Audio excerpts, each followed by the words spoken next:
ఈ రోజు మనం పాకిస్తాన్ వర్సెస్ నెదర్లాండ్స్ మ్యాచ్ గురించి అలాగే ఇంకోవైపు వెస్టిండీస్ వర్సెస్ స్కాట్లాండ్ మ్యాచ్ గురించి మాట్లాడుకోబోతున్నాం. ముందుగా పాకిస్తాన్ వర్సెస్ నెదర్లాండ్ మ్యాచ్ చూసినట్లయితే టాస్ గెలిచిన పాకిస్తాన్ బౌలింగ్ ఎంచుకుంది. నెదర్లాండ్స్ బ్యాటింగ్ స్టార్ట్ చేసినప్పుడు ఎవ్వరు కూడా పెద్ద స్కోర్ ఎక్స్పెక్ట్ చేయలేరు. But Michael Levitt, Bas de Leede, Scott Edwards ఒక్కొక్కరు మ్యాచ్ నిలబెట్టారు. ఎడ్వర్డ్స్ ఆడిన 37 రన్స్ అసలు కీలకం అని చెప్పాలి. పాకిస్తాన్ బౌలర్స్ మధ్యలో వికెట్లు తీసినా నెదర్లాండ్స్ స్కోర్ అయితే ఆగలేదు. చివరికి 20 ఓవర్స్ లో 147 రన్స్ చేసింది. ఇదైతే చిన్న స్కోర్ అయితే కాదు, బట్ అలా అని పెద్దది కూడా కాదు. బట్ ఇక్కడే కథ మలుపు తిరుగుతుంది. పాకిస్తాన్ చేజింగ్ కి వచ్చినప్పుడు సయం అయూబ్ అద్భుతంగా ఆడారు. పవర్ ప్లేలోనే 61 రన్స్ చేశారు. 98 పరుగులకు 2 వికెట్స్ కోల్పోయింది. అప్పుడే అందరు అనుకున్నారు ఈ మ్యాచ్ అయిపోయింది పాకిస్తాన్ వైపే అని. బట్ ఇది పాకిస్తాన్. ఒక్క over double wicket, maiden Farhan out. Usman Khan golden duck, తర్వాత బాబర్ ఆజం కూడా పెవిలియన్ చేరాడు. ఒక్కసారిగా స్కోర్ 100కు 5 వికెట్లు పడిపోయాయి. ఇక నెదర్లాండ్స్ ఫ్యాన్స్ యొక్క ఆశలు పెరిగాయి. బట్ మ్యాచ్ వాళ్ళ వైపు తిరిగినట్టుగా అనిపించింది. కానీ షాదాబ్ నవాజ్ నెమ్మదిగా ఆడారు. కానీ వరుస బాల్స్ లో ఇద్దరు అవుట్ అయిపోయారు. 114కి 7.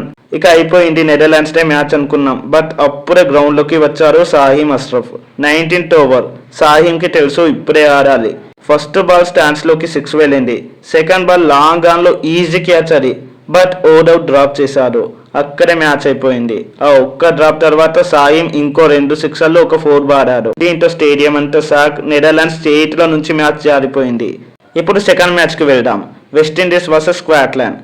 ఇక్కడ అసలు కథ వేరే లెవెల్ ఉంది. వెస్టిండీస్ బ్యాటింగ్ మొదలు పెట్టింది. సయ్యోబ్ త్వరగా అవుట్ అయ్యాడు. అప్పటి వరకు స్కోర్ మామూలుగానే ఉంది. బట్ అప్పుడే వచ్చారు సిమ్రాన్ ఇస్మాయిల్. అక్కడి నుంచి అసలు సినిమా మొదలైంది. 36 బాల్స్ లో 64 రన్స్, 6 సిక్సర్స్.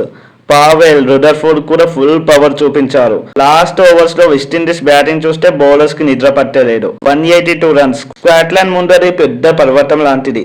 చేజింగ్ లో స్కాట్లాండ్ ప్రయత్నించింది. బెర్రింగ్టన్, టామ్ బ్రూస్ బాగా ఆడారు. ఒక దశలో మ్యాచ్ పోటీగా ఉంది అని అనుకున్నాం. బట్ అప్పుడు వచ్చారు సిఫర్డ్. ఒక్క ఓవర్ 2 వికెట్లు. మళ్ళీ వచ్చారు ఇంకో 2 వికెట్లు. చివరికి 5 వికెట్లు.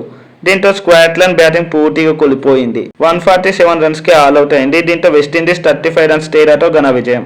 ఈ 2 మ్యాచ్లలో ఒక కామన్ పాయింట్ ఏంటంటే వరల్డ్ కప్ లో మ్యాచ్ అయిపోయింది అనుకున్న క్షణమే అసలు మ్యాచ్ స్టార్ట్ అవుతుంది. ఒక్క క్యాచ్ డ్రాప్, ఒక్క ఓవర్, ఒక్క ప్లేయర్ మ్యాచ్ ఫలితాన్ని పూర్తిగా మార్చేశాయి. ఇక నెక్స్ట్ వీడియోలో ఇండియా యూఎస్ రివ్యూతో కలుద్దాం. ఈ వీడియో నచ్చితే లైక్, షేర్ అండ్ సబ్స్క్రైబ్ చేయండి. మరో వీడియోతో మళ్ళీ కలుద్దాం. Thanks for watching. జై హింద్.